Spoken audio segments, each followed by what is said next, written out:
तो देखिए एनडीए 2024 के फर्स्ट में बाइनोमियल थ्योरम पर क्वेश्चन आया है।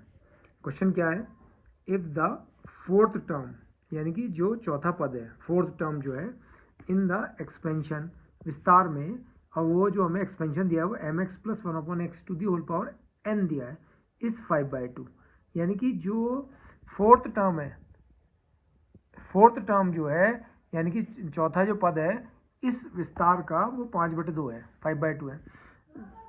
Then what is the value of m n, तब हमसे एम एन की वैल्यू पूछ रहा है। देखिए एम एन की वैल्यू पूछ रहा है, एम एन है कहाँ, एम यहाँ पर है और एन जो है वो पावर में है। वो कितनी है वैल्यू, -3 है, 3 है, 6 है और 12 है। मतलब इनमें से कौन सी वैल्यू। अब दूसरा क्वेश्चन बाद में पढ़ेंगे, पहले इसको सॉल्व करते हैं। दिया क्या है सॉल्यूशन, ये पहले वाले का है, पहले क्वेश्चन का। फोर्थ टर्म ऑफ एक्सपेंशन क्या है, m x plus one upon x, m x plus one upon x to the power n is equals to 5/2, ये कह रहा है फोर्थ टर्म। तो फोर्थ टर्म को हम लिखते कैसे हैं, 3 + 1 th term, 3 + 1 term of the expansion इतना इतना इज इक्वल्स टू 5/2। अब आप ध्यान दीजिएगा, ये जो 3 है ना बच्चों, ये किसका काम करता है, r + 1 टर्म का, यानी कि r की जो वैल्यू होगी वो 3 होगी। अब हमने फॉर्मूला अप्लाई करा, तो फॉर्मूला क्या हो गया, NCr x to the power n minus r into a to the power r is equals to 5/2।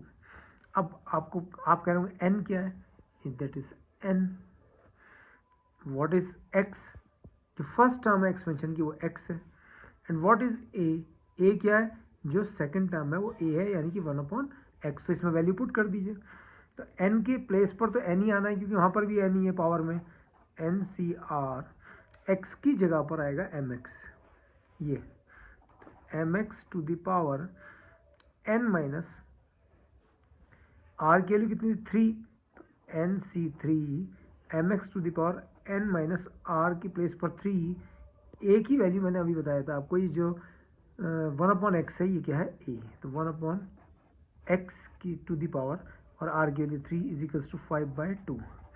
Solve हो गया, ये NC3 हो गया, mx to the power n minus 3, इन दोनों को आप अलग अलग करिए, m to the power n minus 3 into x to the power n minus 3 into 1/x³ is equals to 5/2।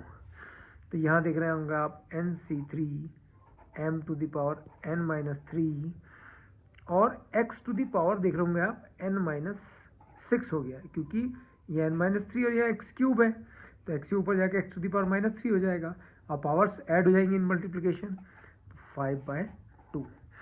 अब आप देख रहे होंगे यहाँ पर ये दोनों वैल्यूज तो कांस्टेंट की है, कौन कौन सी, NC3 और m, ये दोनों क्या है, कांस्टेंट है।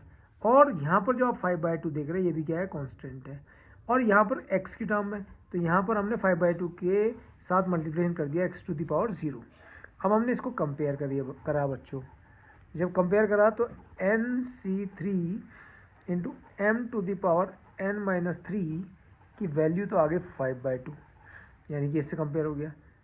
एंड जो x की पावर्स कंपेयर करी, n minus 6 x to the power 0, तो n minus 6 is equals to कितना आ गया, 0।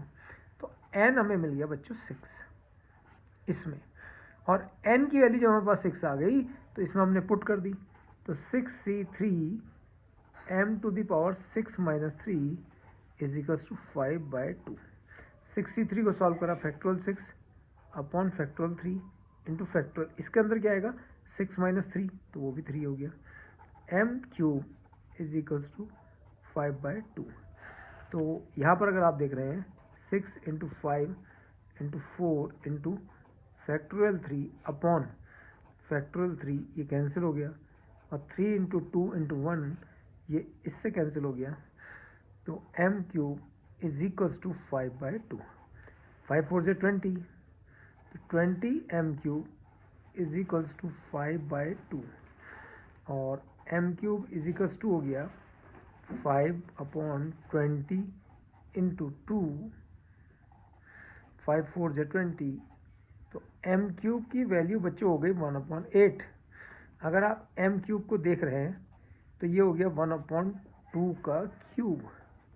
और यहाँ पर फिर आपने कंपेयर कर दिया, इस बार पावर सेम है तो बेसिस डिफरेंट है, तो यानी कि m की वैल्यू आ गई बच्चों यहाँ पर 1/2, m की वैल्यू 1/2 आ गई। तो क्योंकि पावर्स आर सेम तो हमने किसको कंपेयर कर दिया, बेसिस को।